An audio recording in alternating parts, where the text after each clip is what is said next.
Selamat datang di theunlearn.com. Perkenalkan, nama saya Ika dan izinkan saya menjelaskan kenapa saya ada di video ini hari ini. Bermula dari 3 tahun yang lalu ketika saya lagi ngobrol masalah satu teman saya dan dia curhat, dia bilang gini, "Kak, ketakutan terbesar gue adalah ketika gue hanya hidup sekedar melewati hidup ini saja. That I have missed out on life." Yang akhirnya gue hidup seperti nggak ada apa-apanya gitu. Terjadi juga di adik gue beberapa tahun yang lalu, sempet datang ke gue bilang, "Mbak, gue udah hidup 30 tahun tapi gue ngerasa gue belum accomplish apapun juga. Gue ngerasa my biggest accomplishment adalah anak gue, tapi selain itu apa? Kok lo bisa sih happy dengan hidup lo? Kok gue enggak, gimana caranya?" Dan jujur ini semua pertanyaan-pertanyaan yang gue pertanyakan juga dalam hidup gue. Benjamin Franklin pernah bilang bahwa banyak orang yang mati di umur 25 tahun tapi baru dikubur umur 75 tahun. Setelah dipikir-pikir kayaknya gue mati emang umur 25 tahun. Karena di awal 20 tahunan itu gue inget banget, gue gak suka sama hidup gue gak suka sama diri gue gak happy, gue gak suka sama kerjaan gue gak tahu gue maunya apa, dan gue gak tahu mesti kemana dan tanya siapa. Kalau gue tanya sama temen-temen gue, kebanyakan diremehkan, bilang, "Kak, paling cuman fase doang, nanti juga lewat." Tapi gue gak puas dengan jawaban itu. Mulailah gue menenggelamkan diri dalam berbagai macam buku dan mentor, dan akhirnya gue banyak mempertanyakan apa yang dalam pikiran gue. Dan disitulah challenge pemikiran-pemikiran gue mulai di-challenge. Anthony Robbins pernah bilang, "If you're not growing, you're actually dying."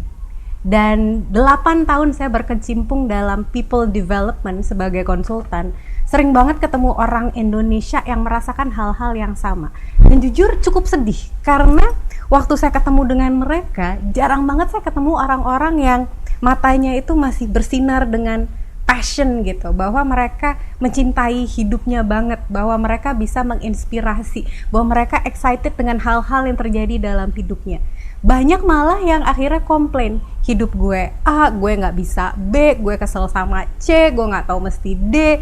Dan akhirnya saya pikir, wah, kalau kita pengen ngobrolin tentang hal-hal ini, pengen belajar hidup, kemana ya?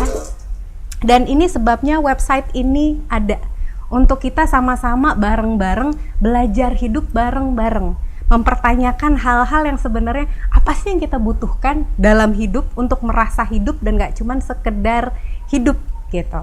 Karena saya percaya dunia gak berubah kalau kita gak berubah. So how can we change? How can we grow? Dan di mana kita bisa ngobrolin hal-hal seperti ini. So, website ini ada bukan untuk saya, tapi untuk kita, dan bagaimana kita bisa saling men-challenge pemikiran satu sama lain, bisa saling menginspirasi satu sama lain, bisa saling belajar dari satu sama lain, menemukan hal-hal yang kita inginkan dan bukan yang tidak kita inginkan, karena jangan sampai kita akhirnya didefinisikan oleh masa lalu dan bukan siapa kita sebelumnya. Kita punya power untuk jadi rebel, karena rebel bagi saya adalah orang-orang yang matanya tuh penuh passion, di mana dia banyak mempelajari hal-hal baru, menggather informasi yang berbeda-beda, lalu memutuskan hidupnya sesuai dengan intuisinya sendiri. So, if you wanna be a rebel, let's do this together. Browsing boleh, lihat apa yang kamu suka, nggak suka, tanyakan pertanyaan sebanyak-banyaknya, isi surveinya untuk kita sama-sama tahu gap terbesar kita di mana, dan let's start here. Dan sampai ketemu di video-video berikutnya. God bless you.